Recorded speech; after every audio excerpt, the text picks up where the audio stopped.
Hey y'all, we are in the book of Numbers, and this book right here can seem like a lot of names, tribes, and guess what? Numbers. But these chapters, they actually lay the foundation for Israel as a nation and reveal important patterns about God's character.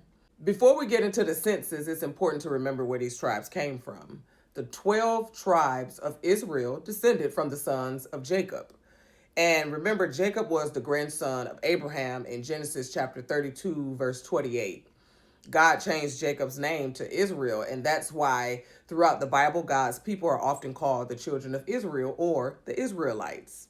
In Numbers chapter 1, y'all, the Lord commanded Moses to number the men 20 years old and upward who were able to go to war. One thing many people miss is that the Levites were not included in this census, and that's in verse 47 through 53, y'all. And it says that the Lord specifically told Moses not to count the tribe of Levi with the other tribes. Instead, they were appointed over the tabernacle of testimony and everything that was connected to it. The Levites, they were responsible for caring for the tabernacle and assisting in the work of worship and service. However, many people confuse Levites and priests. The priest came from the tribe of Levi, but not all the Levites were priests. Only Aaron's descendants served as priests. Another pattern worth noticing is that God counted people by family, tribe, and household. God wasn't just building a crowd, he was building a covenant people with identity, responsibility, and order. And the final number recorded in Numbers chapter 1 was 603,550 men that were 20 years old and upward that could go to war. It didn't include women, children, or the Levites. Since women and children and the Levites weren't included, the actual population was much larger than that 600 and some thousand. And what we see here is God fulfilling his promise to Abraham and preparing Israel for their journey ahead. When we go into Numbers chapter 2, God assigns every tribe a specific place around the tabernacle, y'all. Nothing was random, everyone had a place. The tribe of Judah was placed first on the east side and led the march whenever Israel moved. This points to leadership and authority.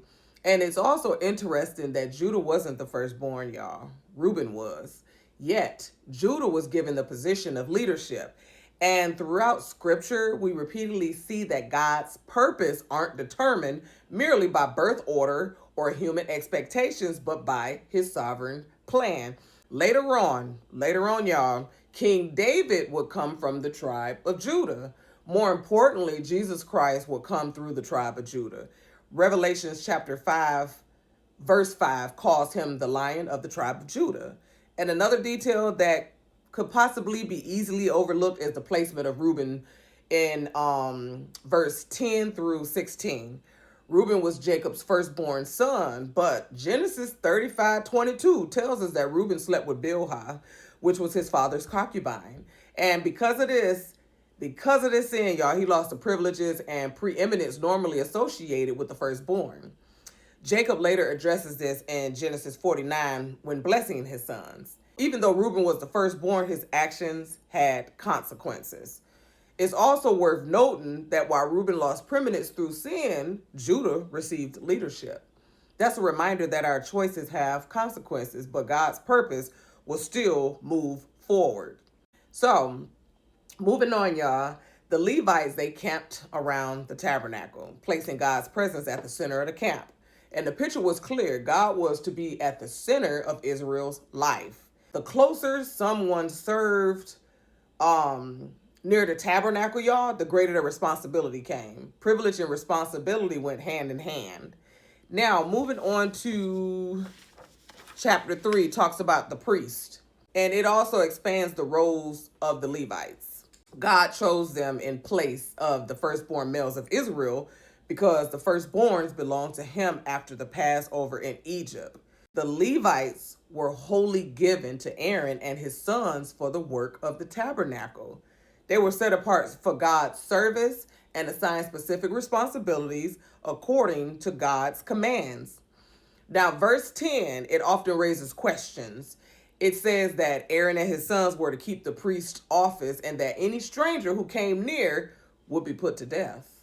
That word stranger, y'all, here in the Bible, it doesn't mean someone from another nation. It refers to anyone who wasn't authorized by God to perform priestly duties.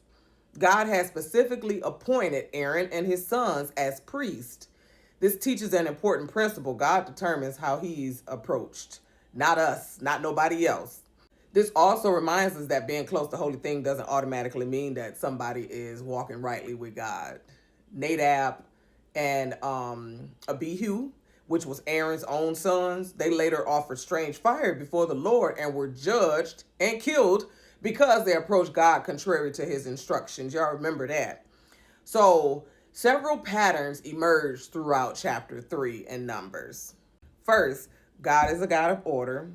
Nothing surrounding God's presence was random or casual. Second, different roles served the same purpose. Some Levites carried furniture, others carried curtains, and others handled the structural parts of the tabernacle.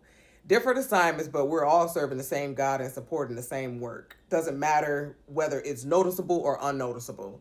Third, God's work was bigger than any one person. No single Levite was responsible for everything. Each family was given a specific assignment, and together they supported the worship of God. That's a reminder that God's people were never meant to compete with one another, but to faithfully carry out the role he's given to all of us. And finally, we see the picture of redemption through substitution. God accepted the Levites in place of Israel's firstborn sons. However, there were more firstborn sons than Levites. And because of this, God required 5 shekels to be paid for each additional firstborn. The redemption money was given to Aaron and his sons according to God's commands.